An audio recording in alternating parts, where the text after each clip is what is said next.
Hello friends, my dear students, I hope आप सभी इन छुट्टियों में अच्छे से अपनी पढ़ाई को कंटिन्यू कर रहे होंगे। हमने कल अपना chapter number 4 linear equation in two variables ख़त्म किया और आज हम अपने नए चैप्टर 5 यूक्लिड्स ज्योमेट्री पे आएंगे। अब ये बेसिकली जो हमने पहला पार्ट पढ़ा था वो इट वाज अलजेब्रा, जिसमें हम नंबर सिस्टम से चालू किया, फिर हम उसके बाद में आगे बढ़ते बढ़ते कोऑर्डिनेट ज्योमेट्री, फिर linear equation in two variables, इस तरह से हमने पूरा अलजेब्रा का पार्ट हमने कंप्लीट किया। आज से हम एक नए दौर में प्रवेश करेंगे, एक नए पार्ट को हम आगे बढ़ाएंगे जिसका नाम है ज्योमेट्री। ज्योमेट्री एक बहुत ही इजी, इंटरेस्टिंग और बहुत ही अच्छा सब्जेक्ट है और आप इसको बहुत ही इंटरेस्ट के साथ में पढ़ें। इसमें अलजेब्रा, नंबर्स वगैरह जैसा कुछ भी सीन नहीं है। इसमें आपको डिफरेंट फिगर्स दिखाई देंगे। इसमें आपको क्या ऑपरेशंस करने हैं, क्या काम करना है, ये आपको धीरे धीरे चैप्टर में समझ में आएगा। मैं ये चैप्टर 5 यूजुअली थ्योरेटिकल ज़्यादा है, इससे क्वेश्चन भी कम ही एक्सपेक्टेड होते हैं एग्जाम में, क्वेश्चन ज़्यादा नहीं आते हैं, तो बहुत सारे स्टूडेंट्स और बहुत सारे टीचर्स भी इस पे ज़्यादा फोकस नहीं करते हैं इस पर्टिकुलर चैप्टर पे। लेकिन ये चैप्टर जो है, आपको ज्योमेट्री क्यों पढ़ते हैं, ज्योमेट्री शुरू कहाँ से हुई, इसका प्रैक्टिकल यूज़ क्या है, ये चैप्टर आपको बहुत ढंग से बताएगा। इस चैप्टर में आपको ये पता पड़ेगा कि एक पॉइंट क्या होता है, एक लाइन क्या होती है, एक स्क्वायर या रेक्टेंगल जो हमने ड्रॉ किया है उसका क्या इंपॉर्टेंस है, क्या सिग्निफिकेंस है, ये सब चीज़ें हम इस 5th चैप्टर के स्टडी करके हम इस चीज़ को समझ सकते हैं। तो इस चैप्टर को आप एक मान के चलिए कि एक ऐसा बेस है आपकी ज्योमेट्री का जो आपको लॉन्ग टर्म में बहुत हेल्प करेगा और आपके कॉन्सेप्ट्स इतने क्लियर हो जाएंगे ज्योमेट्री को लेके, हर चीज़ को लेके, कि आप बहुत इजीली बहुत सारे क्वेश्चंस, बहुत सारी प्रॉपर्टीज़ आप इजीली समझ सकते हैं और प्रॉब्लम्स भी सॉल्व कर सकते हैं। तो हम ज्योमेट्री क्या है, कहाँ से शुरू हुई और इसका प्रैक्टिकल यूज़ क्या है, इसको अभी हम देखना शुरू करेंगे। इसके पहले आपको एक पॉइंट और बता दूं कि हमें ये पढ़ना ज़रूरी इसलिए भी है क्योंकि बहुत बार हमारे दिमाग में ऐसे विचार आते हैं कि हम क्यों पढ़ रहे हैं ये सब, हमें ज़रूरत क्या है ये सब पढ़ने की, हमारे रियल लाइफ में तो ये सब आता नहीं है। तो वहाँ पे इस चीज़ का जवाब आपको पहले ही मिल जाए पढ़ने से पहले कि आप क्यों पढ़ रहे हो, तो आपके दिमाग में इस तरह के उल्टे सीधे विचार नहीं आएंगे। तो आपको इस चैप्टर के थ्रू मैं ये समझाऊंगा कि हमारे को कहाँ से और कहाँ पर आज की तारीख में भी कहाँ पे इन चीज़ों की रिक्वायरमेंट है और होती है प्रैक्टिकल लाइफ में, इसको आप समझिएगा। तो आइए हम शुरू करते हैं। सबसे पहले यूक्लिड्स ज्योमेट्री। यूक्लिड कौन था? He was a mathematician. अब इन्होंने क्या किया वो हम आगे देखेंगे। आपको अभी फोकस करना है वर्ड ज्योमेट्री पे।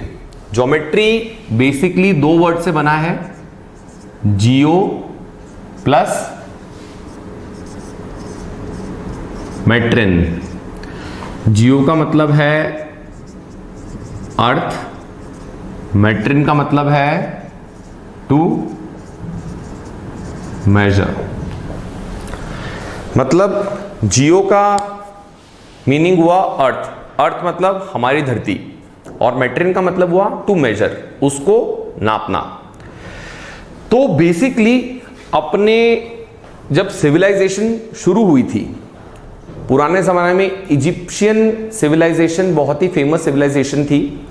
इजिप्शियन सिविलाइजेशन आप अगर बात करें, ये बिफोर क्राइस्ट, आज से तकरीबन 2500 साल पहले, 3,000 साल पहले इजिप्शियन सिविलाइजेशन की बात करते हैं, बेबीलोनियन सिविलाइजेशन की बात भी करते हैं। हमारे इंडिया में भी हड़प्पा और मोहनजोदड़ो, इन सिविलाइजेशन की बात भी करते हैं हम। तो बड़ी फेमस सिविलाइजेशन थी आज से करीब 2500 साल पहले, 3000 साल पहले। तो वहाँ पे उनको इस ज्योमेट्री का बहुत ज़्यादा यूज़ आता था। सोचिए कैसे, आपने देखे इजिप्शियन पिरामिड्स जो आज भी 7 वंडर्स ऑफ द वर्ल्ड में गिने जाते हैं।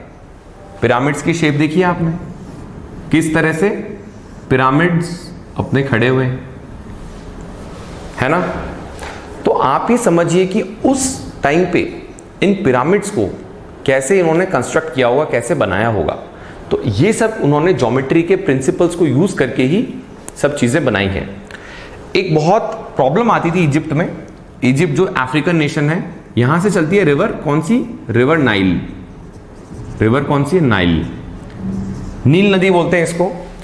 अब रिवर नाइल में जो समस्या आती थी वो थी फ्लड की। रिवर नाइल में बहुत ज़्यादा फ्लडिंग हो जाती थी, बहुत ज़्यादा पानी उसमें आ जाता था। तो ये पानी बह बह के, जैसे इसके चारों तरफ यहाँ पे फील्ड्स हैं, मान लो ये एग्रीकल्चर फील्ड है, ठीक है, खेत हैं बड़े बड़े, तो ये पानी भर भर के क्या होता था, इन खेतों में आ जाता था पूरा। तो अब जैसे अपने किसान खेतों में खेती करते हैं, वहाँ भी खेती करते थे, खेतों में पानी भर गया तो जो बाउंड्रीज थी सारी मिट गई, पानी उतरा, अब बाउंड्रीज तो गायब है। मेरा खेत कौन सा, इसका खेत कौन सा, उसका खेत कौन सा, इसमें लड़ाई झगड़े होते थे।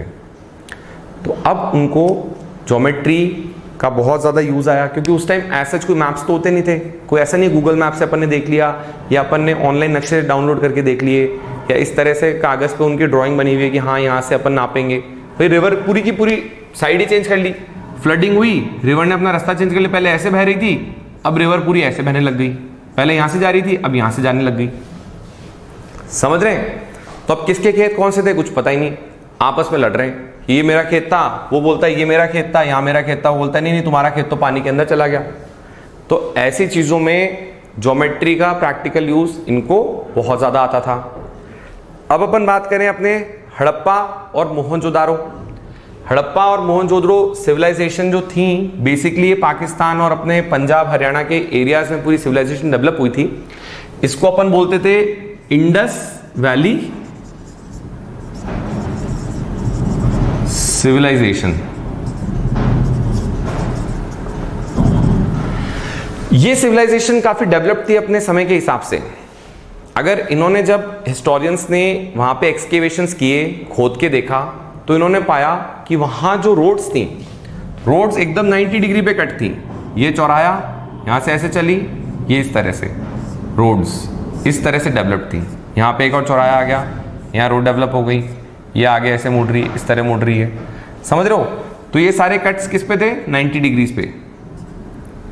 बड़ा ही सिस्टमैटिकली लंबी लंबी रोड्स सब एक दूसरे के 90 डिग्रीज पे कटी हुई हैं। क्रॉस रोड्स बोलते थे उनको। रोड के साथ साथ underground drainage system. Underground drainage system इसलिए मुश्किल होता है, देखो सिस्टम क्या होता है ड्रेनेज सिस्टम का। ड्रेनेज सिस्टम पानी ऑटोमेटिकली ग्रेविटी के साथ फ्लो होना चाहिए इस तरह से। कहीं पे भी ये स्लोप में कमी आ गई तो क्या होगा, पानी रुक जाएगा। भाई मान लो कि आपने, ये स्लोप नहीं आया आपका ड्रेनेज सिस्टम में, पानी आपका यहाँ घर है, ठीक है, एक घर बना हुआ है यहाँ पे, यहाँ से पानी फ्लो हुआ अंडरग्राउंड। यहाँ पे क्या हुआ, स्लोप मान लो ऐसे चला गया, तो ये पानी क्या होगा, यहाँ इकट्ठा हो जाएगा सारा पानी, तो क्या हो जाएगा, ड्रेन जाम हो जाएगी। तो इन्होंने किलोमीटर्स पे, लंबे लंबे दूरियों पे ड्रेनेज सिस्टम, ऐसे लंबे लंबे ड्रेनेज सिस्टम बनाए, मतलब एक स्लोप मेंटेन किया। इस घर से लेके एंड तक एक स्लोप में पानी बहेगा, कहीं पानी रुकेगा नहीं। तो अंडरग्राउंड ड्रेनेज सिस्टम एक बहुत बड़ा इनका साइंटिफिक तरीका था, भाई स्लोप कितना रखना है, कितने डिग्री पे अपने को स्लोप रखना है। तो ये चीजें आज से 2000-2500 साल पहले जब सिविलाइजेशंस में डेवलप हुई हैं, तो आज भी हम इन्हीं प्रिंसिपल्स को यूज करके हमारे जो ड्रेनेज सिस्टम है, हमारे जो रेगुलर कंस्ट्रक्शन वर्क्स हैं, जो हमारे प्लॉट कटते हैं, जो खेतों के मेजरमेंट्स होते हैं, उन सबको भी आज हम इसी सिस्टम से आगे चलाते हैं। अभी रिसेंटली अगर हम देखें, बहुत रिसेंटली कुछ कुछ ऐसे इक्विपमेंट्स आए हैं जिससे हम डायरेक्टली खेतों को मेजर कर सकते हैं, लेकिन वेरी रिसेंटली अभी भी हम लोग लंबे लंबे फीते लेकर, लंबे लंबे इंची टेप लेकर, जो कई मीटर लंबे होते हैं, उन्हीं से खेतों की नपाई करते हैं। तो आप देखिए ये सिस्टम आज 2020 में भी प्रेवलेंट है कि हम मेजरमेंट उन्हीं चीज़ों से करेंगे। तो बच्चों अब अपन थोड़ा सा हिस्ट्री के अंदर पीप इन करते हैं, अपन देखते हैं कि किस तरह से ये पूरा ज्योमेट्री का सिस्टम डेवलप हुआ। तो जैसा मैंने आपको बताया कि बेबीलोनिया और इजिप्ट का जो सिस्टम था, it was more towards construction. वो डिफरेंट बिल्डिंग्स, डिफरेंट जो मॉन्यूमेंट्स हैं उसके कंस्ट्रक्शन में उनका ज़्यादा फोकस था। उन्होंने कभी भी मैथमेटिक्स में रीजनिंग या प्रूफ्स, जिसे हम बोलते हैं प्रूफ करते हैं ना थ्योरम्स अपन, उन चीज़ों पे ज़्यादा फोकस नहीं किया। आप देखिए ग्रीस जो था, ग्रीस जो अपना देश है, जो सिविलाइजेशन थी ग्रीक सिविलाइजेशन, इन्होंने मैथ्स के अंदर रीजनिंग का जो इनपुट था कि भाई ये चीज़ है तो क्यों है, पाई की वैल्यू क्या है, अगर हम बोलते हैं कि भाई सर्कल है, सर्कल में अगर डायमीटर है तो सर्कल को 2 पार्ट में डिवाइड कर रहा है, ऐसा है तो क्यों है, इस तरह के proofs basically Greek civilisation reasoning वाले पार्ट को मैथ्स के अंदर इंट्रोड्यूस किया। तो ये जो क्रेडिट जाता है वो ग्रीक सिविलाइजेशन को जाता है। इसमें एक हमारे मैथमेटिशियन हुए थेल्स, थेल्स से ये प्रोसेस शुरू हुआ and Thales was somewhere around आज से करीब 2,500 से 3,000 साल पहले ये ग्रीस में थे। इन्होंने क्या किया, इन्होंने प्रूव किया कि ये सर्कल है, सर्कल का सेंटर है और ये डायमीटर है, ये डायमीटर सर्कल को 2 पार्ट में डिवाइड करता है। ये चीज इन्होंने बताई उस टाइम और प्रूव भी किया उसको। थेल्स के स्टूडेंट हुए पाइथागोरस। पाइथागोरस 572 BC, मतलब आज से 2020 ईयर्स से भी 572 ईयर्स पहले, मतलब approximately 2600 years before he was living.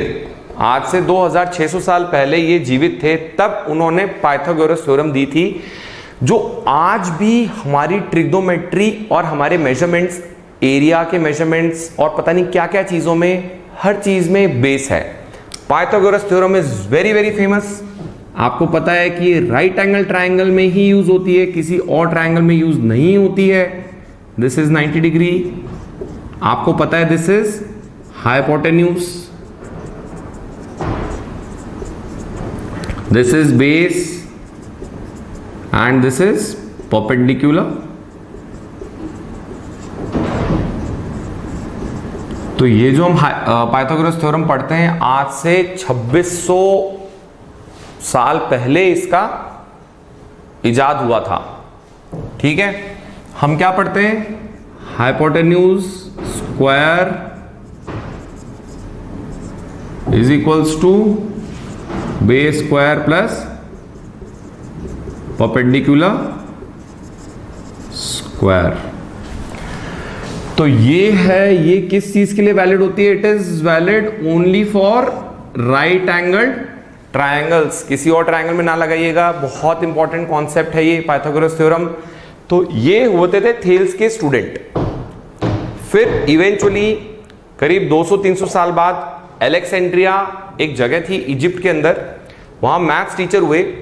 उन्होंने उस टाइम जितने भी ज्योमेट्रिकल कॉन्सेप्ट्स थे, जैसे पाइथागोरस थ्योरम हुआ, इस तरह के कॉन्सेप्ट्स हुए कि एक डायमीटर एक सर्कल को 2 पार्ट्स में डिवाइड करता है, इन सब कॉन्सेप्ट्स को इन्होंने लिखा एक साथ एक बुक के अंदर। इन सब कॉन्सेप्ट्स को लिखा, उस बुक का नाम दिया एलिमेंट्स। क्या नाम दिया उस बुक का, एलिमेंट्स। एलिमेंट्स में होते हैं अपने 13 चैप्टर्स, और उस एलिमेंट्स बुक में इन्होंने, यूक्लिड ने चीजों को डिफाइन करने की, उनकी प्रॉपर्टीज बताने की कोशिश की। कौन सी चीजें, जैसे पॉइंट क्या होता है, लाइन क्या होती है, सरफेस क्या होता है, एरिया क्या होता है, ये सब चीजें इन्होंने एक तरह से एक्सप्लेन करने की, एक तरह से उनके डेफिनेशन देने की कोशिश की, जो बहुत ही इंटरेस्टिंग और बहुत इंपॉर्टेंट फंडामेंटल बेस ज्योमेट्री का बना। इसलिए हम ज्योमेट्री को बोलते हैं Euclid's geometry.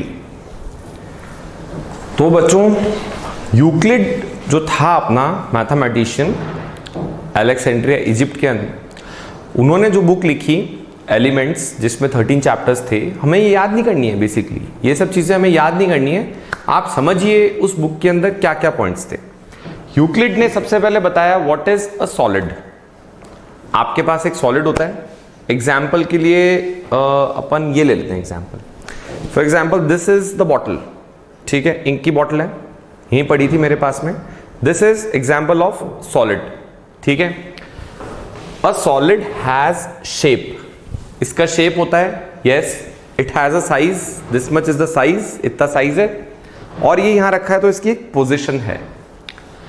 And can be move from one place to another, यहां पे रखा है, इसकी पोजिशन है, इसका एक शेप है, साइज है और एक पोजिशन है, और it can be move from one place to another. इसकी जो बाउंड्रीज होती हैं इस सॉलिड की, उसको अपन क्या बोलते हैं? सरफेस। मैंने इसको पकड़ रखा है, सरफेस को मैं टच कर रहा हूं, तो इसके जो चारों तरफ जो होता है बाउंड्रीज होती हैं इसकी, ये सारा क्या कहलाता है? सरफेस। सतह हम कहते हैं इसको हिंदी में। सरफेस क्या होता है? बेसिकली सॉलिड हमने यहां रखा, ये सरफेस क्या करेगा? ये जो स्पेस है अपनी यहां पे, इसको अंदर की स्पेस से सेपरेट करेगा। It will form a physical boundary between जो हवा है यहां पे और जो अंदर लिक्विड है। ठीक है, ये दोनों क्या है? स्पेस हैं।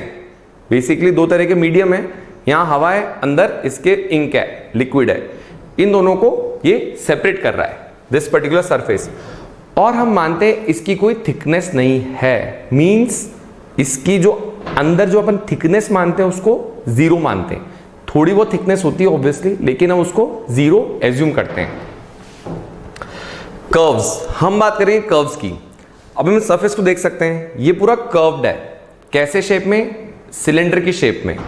तो बेसिकली या तो इसको हम कर्व बोल देते हैं, और हम ऐसे लंबा देखेंगे, ठीक है, हम इसको इस तरह अगर हम दिखाएंगे, मान लीजिए कैसे, इस तरह से इस बॉटल को, तो ये हमें क्या दिखेगी? यहां से ये चीज क्या दिखेगी?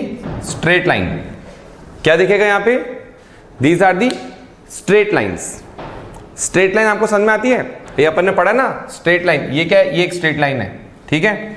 ये चीज क्या है? ये एक अपनी स्ट्रेट लाइन है। स्ट्रेट लाइन क्या होते हैं? पॉइंट्स के अंदर एंड होती है। अपन ने क्या पढ़ा था? लाइन कहां तक जाती है? पॉजिटिव इंफिनिटी से नेगेटिव इंफिनिटी तक। उसको रोकने के लिए हम क्या बोलते थे? Line segment. ये एक पॉइंट, ये दूसरा पॉइंट, ठीक है। तो ये पॉइंट्स स्ट्रेट लाइन को एक एंड प्रदान करता है कि भाई अब रुक जाओ, थम जाओ, यहां अपना एंड आ गया है। पिक्चरों का एंड होता है ना भाई, अब रुक जाओ, अब थम जाओ, इसके बाद अगला पार्ट आएगा तो आएगा, नहीं तो पिक्चर ओवर, सब अपने अपने घर जाओ, इस तरह से। तो स्ट्रेट लाइंस हमेशा पॉइंट्स में एंड करती हैं। ये सब बातें यूक्लिड ने आज से 2600 साल पहले बताई थी, इन सब की प्रॉपर्टीज। लाइंस क्या होती हैं, पॉइंट्स क्या होते हैं। अब हमने देखा भाई सॉलिड क्या होता है, सरफेस क्या होता है, कर्व्स क्या होते हैं, स्ट्रेट लाइंस क्या होती हैं।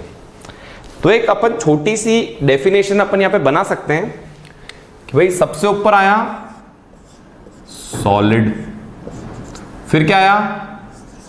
सरफेस। सॉलिड के पास क्या होता है? सरफेस। सरफेस में क्या होती हैं? लाइंस, जो में दिखती हैं। लाइंस में क्या होते हैं? किससे बनी होती हैं? पॉइंट्स। सॉलिड किससे बना आपका? सरफेस से। सरफेस किससे बनी? बहुत सारी लाइनों से। लाइन किससे बने? बहुत सारे अनगिनत पॉइंट्स से, ठीक है। हम अनगिनत क्यों बोल रहे हैं पॉइंट्स को? क्योंकि पॉइंट्स का एज सच कोई मेजरमेंट नहीं होता है। पॉइंट अगर आपने क्या बेसिकली क्या करते हो, आपने ये आपने ऐसे बना दिया, चलो सर ये पॉइंट तो बहुत बड़ा है, किसी ने ऐसे पॉइंट बना दिया, किसी ने ऐसे इतना और मोटा पॉइंट बना दिया, ये भी पॉइंट है, ये भी एक पॉइंट है, ये भी पॉइंट है, किसी ने और बड़ी बिंदी बना दी। साहब मेरा पॉइंट तो ये है, ये भी पॉइंट है, ये भी पॉइंट है, ये भी पॉइंट है, ये भी पॉइंट है। तो बेसिकली जो हम डॉट होता है, एक छोटा सा डॉट अपन बना देते हैं, उसको हम मान लेते हैं ये पॉइंट है। एज सच इसका कोई डायमेंशन नहीं होता है, इसकी कोई लेंथ, ब्रेड्थ या और अन्य प्रकार का कोई भी मेजरमेंट नहीं होता है। ये प्रॉपर्टी हम अभी आगे पढ़ेंगे। स्टूडेंट्स, अभी हमने देखा सॉलिड्स, सॉलिड्स में होता है सरफेस, सरफेस में क्या होती है? लाइन, और लाइन किससे बनता है? पॉइंट्स, ठीक है। सॉलिड्स कैसा होता है? फॉर एग्जाम्पल, वापस से एग्जाम्पल लेते हैं इस इंक की बॉटल का। हाँ, इसमें इंक ही है, कुछ और नहीं भरा हुआ, थोड़ी बड़ा है बॉटल, ये मार्कर की इंक इसमें है। तो this is solid, so this is what? 3D। आपको किस में दिख रहा है? ये 3 डायमेंशनल प्लेन में, ठीक है। अब मैं एक एग्जाम्पल लेता हूं आपको। This paper, this is empty paper, this is what? This is a surface, this is 2D। ये अपना बोर्ड है, ये पेपर जैसा ही है, एकदम फ्लैट कार्डबोर्ड पूरा अपना व्हाइट बोर्ड। ये क्या है अपना? 2 डायमेंशनल। 2 डायमेंशनल कौन से? लेंथ है, ब्रेड्थ है, then comes our line. Line कैसी है अपनी? One dimensional. वन डायमेंशनल मतलब केवल लेंथ होती है इसके अंदर, breadth zero. Then comes the point. Point is zero dimensions. इसका पॉइंट का कोई भी डिमेंशन नहीं होता है, it is 0D, 1D, 2D और 3D। 3D आपने सबसे ज्यादा कहां सुना है? हम बात करते हैं 3D मूवीज की, ठीक है। 3D मूवीज में हम एक चश्मा लगाते हैं आंखों के सामने, फिर कोई गोली चलाता है मूवी में, या कोई तीर आता है, हमें ऐसा लगता है हमारी तरफ गोली आ रही है, हमारी तरफ तीर आ रहा है, सब कुछ हमें ऐसी फील होती है कि हमारे ऊपर आ रहा है। वो होती है थर्ड डायमेंशन। कैसे होती है? पर्दे पे अपन देखते हैं, बेसिक स्क्रीन होती है, सब कुछ अपन को 2 डायमेंशन में दिखता है। फिर 3D में क्या होता है? एक थर्ड डायमेंशन इस सरफेस के परपेंडिकुलर, ऐसे इसके परपेंडिकुलर। हम सपोज यहां बैठे हैं, हमारे इस परपेंडिकुलर डायमेंशन में एक और चीज आती है। तो अगर यहां कोई एक तीर इस पे चला रहा है और एक तीर इस पे चला रहा है, तो ये आपस में तीर भिड़ते दिख रहे हैं। लेकिन 3D में क्या होगा? एक तीर लगेगा आपकी तरफ आ रहा है, आप यहां बैठे हो, एक तीर लगेगा आपकी तरफ आ रहा है, एक तीर ऐसे लगेगा आपके कान के पास से उस साइड जा रहा है। तो ये अपनी थर्ड डायमेंशन होती है जो उस प्लेन की परपेंडिकुलर होती है। तो सॉलिड्स क्या होते हैं? 3D, सरफेस होते हैं 2D, लाइन होती है 1 डायमेंशन 1D, D मतलब डायमेंशन, और पॉइंट होता है without any dimension, that is 0D। अब हम बात करेंगे यूक्लिड की। चूंकि इस चैप्टर का नाम ही यूक्लिड्स ज्योमेट्री है, तो यूक्लिड ने एक बुक लिखी थी, जैसा अभी मैंने आपको बताया, एलिमेंट्स। इस बुक के पहली बुक, इसका जो था 13 चैप्टर्स थे। पहले चैप्टर में इसने सारी चीजों के कुछ कॉन्सेप्ट्स और कुछ एक्सप्लेनेशन बताई हैं। कुछ यहां मैं बताता हूं आपको। पहली बात यूक्लिड ने बोली, a point is that which has no part. Point एक ऐसी चीज होती है जिसका कोई पार्ट नहीं होता। हमने क्या बोला? पॉइंट एक ऐसी चीज है जिसकी कोई डायमेंशन नहीं होती। यूक्लिड ने आज से 2600 साल पहले ही बात बोली थी, point is something, point is that which has no part, which has nothing, कोई पार्ट नहीं होता उसका, ठीक है। पॉइंट इज, हम इसको रिप्रेजेंट करते हैं जस्ट एक डॉट मार्क करके। हमने ऐसे डॉट किया, ये हमारा क्या हो गया? पॉइंट, ठीक है। इसको हम बोलते हैं पॉइंट। ये एक बस रिप्रेजेंट करने का तरीका है। अदरवाइज इसका कोई डायमेंशन नहीं होता, लेंथ, ब्रेड्थ, हाइट जो हम बोलते हैं वैसा कुछ भी नहीं होता इसका। नेक्स्ट देखिए, a line is a breathless length. Breathless नहीं मतलब ऐसे सांस नहीं आ रहा, ब्रेथलेस गाना भी आया था, ब्रेथलेस नहीं है ये, ब्रेड्थ। ब्रेड्थ मतलब चौड़ाई। लाइन एक ऐसी एंटिटी है, एक ऐसी लेंथ है जिसकी ब्रेड्थ 0 होती है, चौड़ाई 0 होती है। हम ऐसे फिगर बना के नहीं बोल सकते साहब ये लाइन है हमारी, this is not line because it has some breadth. We talk this is line because the breadth is 0। समझ लो, ब्रेड्थ मतलब चौड़ाई। थर्ड पॉइंट उसने बताया था, the ends of a line are points. This is a curved line, इसके भी ends में क्या होते हैं? Points. This is a straight line, ये और इसके बीच में हमारी जो स्ट्रेट लाइन है, यहां लाइन एंड हो जाती है। लाइन के एंड पे क्या मिलते हैं? पॉइंट्स। तो बात आपके दिमाग में आती है, तो क्या सर यहां बीच में पॉइंट्स नहीं है? क्या ये सर पॉइंट्स नहीं है सारे के सारे? These are also points.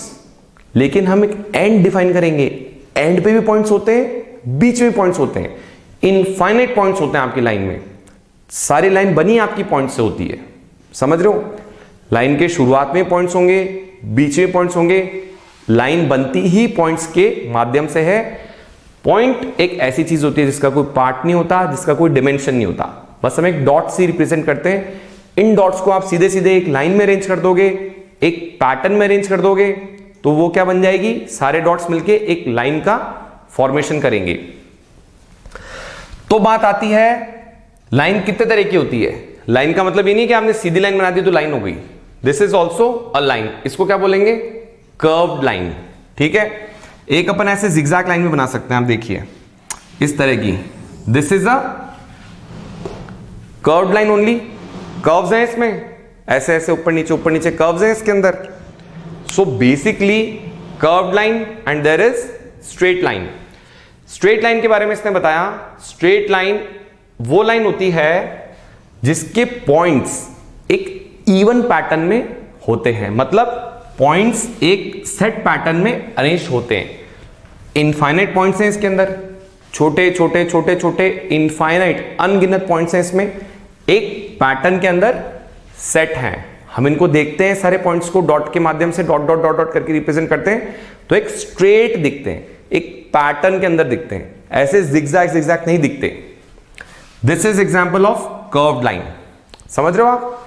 तो बेसिकली आप इनको एकदम डेप्थ में जाके देखोगे, what is a line, what is a point, समझ रहे हो, what is a solid, what is surface, तो आपको ये बहुत ज्यादा अंदर से चीजें समझ में आएंगी कि सब कुछ जो शुरू हुआ था वो हुआ था एक पॉइंट से। खूब सारे पॉइंट को हमने, अनगिनत पॉइंट को एक स्ट्रेट लाइन में रखा, एक सीधे सीधे पैटर्न में रखा तो हमें बन गई स्ट्रेट लाइन, कर्व्ड पैटर्न में रखा तो बन गई कर्व्ड लाइन। इन लाइनों से क्या बना, हमारे खूब सारी लाइनें, अनगिनत लाइनें हमने अरेंज करी तो हमें क्या बना, एक सरफेस, पूरा सरफेस। और हमने खूब सारे सरफेस एक साथ इकट्ठे किए तो हमारा क्या बना, सॉलिड, जो कि 3D है। शुरू क्या, कहां से हुआ सब कुछ, एक पॉइंट से, एक पॉइंट जिसका कोई वजूद नहीं होता, विच हैज 0 डिमेंशन। हम केवल उसे एक डॉट से रिप्रेजेंट करते हैं, दिखाते हैं। ठीक है, समझ रहे हैं आप बात?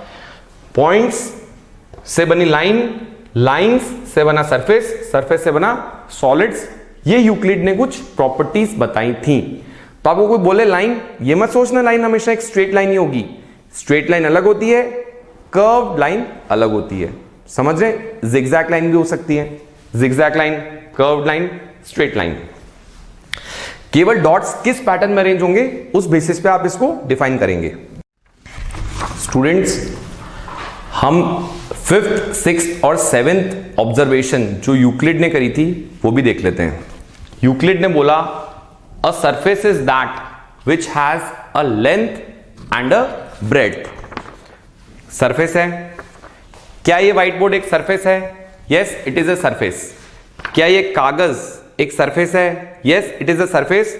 It has length and it has breadth. आप बोलोगे सर ये लंबी वाली को आप लेंथ क्यों बोल रहे हो, इसको भी लेंथ बोल सकते हो। हाँ, इसको बोल लो, ये लेंथ हो जाएगी, ब्रेड्थ हो जाएगी, कोई इशू नहीं है। अपन यूजुअली जो लंबा वाला पार्ट होता है उसको अपन लेंथ बोल लेते हैं, छोटे वाला है उसको यूजुअली ब्रेड्थ बोल लेते हैं। ठीक है।